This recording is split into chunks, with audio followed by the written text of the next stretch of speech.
அப்படி இருக்கும்போது இந்தியாவுக்கு கிட்டையும் போக முடியாம இருக்குன்னு சொன்னா இந்த தமிழர் பிரச்சனையை நம்பிக்கையுடன் தீர்க்காதபடியினால தமிழர் பிரச்சனையில் எங்கோ தமிழ்நாட்டின் செல்வாக்கு கூட இந்தியா ஏதாவது செய்து விடுவோம் சொல்லுகின்ற ஒரு சந்தேகமும் அச்சமும் அதன் காரணமா தாங்கள் எதிர்நிலையில் போய் நின்று சீனாவோடு உறவு கொண்டாட வலிக்கிட்டபடிய இதெல்லாம் சேர்ந்து சொன்னால் மிக தடுமாற வைத்திருக்கின்றது.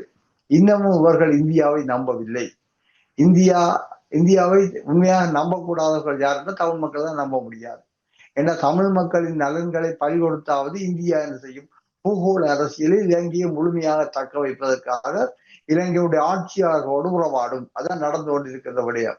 அது இந்தியா மட்டுமில்லை, அமெரிக்காவும் மாத்தான் செய்யும், சீனாவும் மாத்தான் செய்யும், ஜப்பானும் மாத்தான் செய்யும், ரஷ்யாவும் மாத்தான் செய்யும், நோர்வேயும் கனடாவும் கூட பிரித்தானியாவும் கூட அதான் செய்யும்.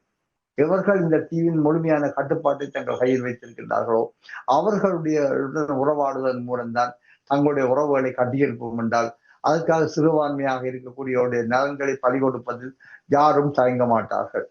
அப்ப அத்தகைய சூழல்ல ஆனா இன்னும் இந்த இலங்கை இந்தியாவை நம்ப முடியாத நிலைமையெல்லாம் இருக்கின்றது.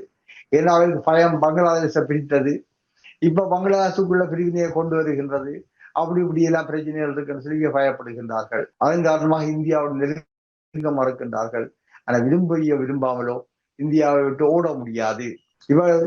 முன்பு 6 மாதத்துக்கு மேல் இந்திய இலங்கையின் வெளியுறவு அமைச்சரும் ஏனைய அமைச்சரும் சொன்னார்கள், இந்த தரைப்பாலம் கதையெல்லாம் நாங்கள் விட்டுட்டோம், இனி தரைப்பாலம் போட இல்லாத கொள்ள இல்லாண்டு இலங்கைக்கும் இந்தியாவுக்கும் இடையில்.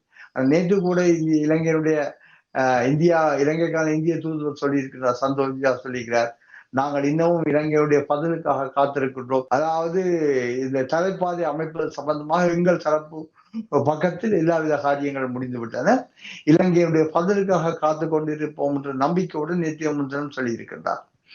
எனவே அது இந்தியா தீர்ச்சனமாகவும் தீர்க்கமாகவும் இருக்கின்றது. இந்த தலைப்பாதை விஷயத்தில் இலங்கையை தப்பியோட முடியாத அளவுக்கு நக்குண்டார் நாவிடந்தார் என்று சொல்ல அளவுக்கு இலங்கையை மிகவும் தன்னுடைய காலடிக்குள் கொண்டு வந்து பொறைக்குள் கொஞ்சம் கொஞ்சமாக இழுத்து கொண்டே இருக்கின்றது. எனவே இது ஒரு மிகப்பெரிய சூதாட்டம். அமெரிக்கா ஒரு பக்கம், இந்தியா ஒரு பக்கம், சீனா ஒரு பக்கம் உதவிகள் என்று கொட்டி கொண்டிருக்கின்றன. ஆனா இந்த உதவிகள் எல்லாம் மிகவும் மட்டுப்படுத்தப்பட்ட உதவிகள் தான். ஒரு அளவுக்கு மேல் இலங்கை எழும்புவதற்கு யாருமே அனுமதிக்க மாட்டார்கள். ஏனென்றால் எழும்பினால் தங்களை கிட்ட நிற்க மாட்டார்கள் என்று அவர்களுக்கு தெரியும்.